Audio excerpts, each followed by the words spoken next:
Okay, so now what we're going to do is we are done with part number one of the package. So if I go back to the package here and I'll scroll down, you can see that this is question number one. And question number two and three and four and five and six and seven, those all answer the first part of this. They're all the sample question, I guess is the best way to put it.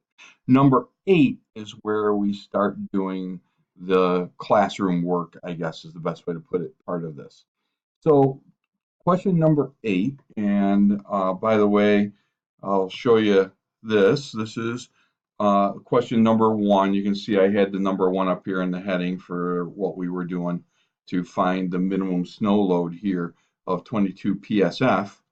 Now I'm gonna flip the page. I'm gonna set up the very same thing, but this is gonna be for our Keystone building.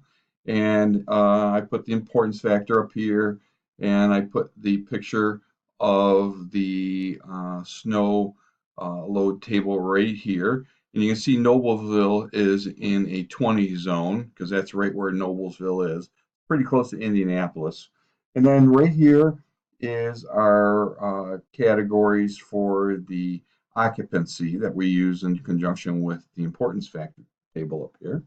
And then over here, I had written out all of the information that we had on the prior page. So you need to do this again because you're going to actually calculate the PS for this, which is the design snow load.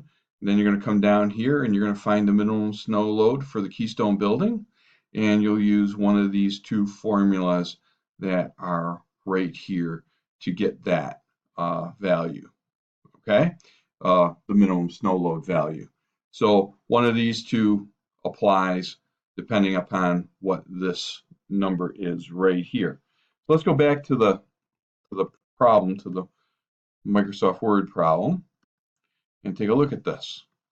So number eight, we're going to select an appropriate type F roof deck and open web steel joist for the Keystone Library renovation. We're going to show all your work and record all your assumptions. You're doing that in your engineering notebook. So the first part in that is to calculate the snow load like we just did for part number one.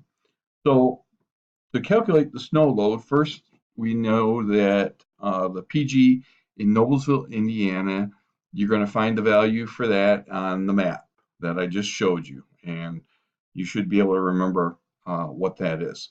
Then you have to look up the occupancy category per that occupancy category table. Keep in mind your library has a total occupancy of more than 300 people, but those people are not in one area at the same time. That's important for when you choose the occupancy for the importance factor that's coming up. So part number three here is the IS, and that's the occupancy, or excuse me, the importance factor. You're going to use the occupancy category table from above to determine the importance factor. Then CE, you should assume that CE is the building is in an urban or suburban area surrounded by other buildings, such that it is partially exposed to the wind value. It's you could look up the value that we use for that high school in Chicago. And then CT, you can assume that the building is heated and loses some heat through the roof. Same thing, same value as the Chicago High School had. And then CS, it is a low slope roof, and you can see the same value that we used in the Chicago High School example to calculate that out also. So I'm going to finish this up. It is your job to find the minimum snow load for the Keystone building in Noblesville, Indiana.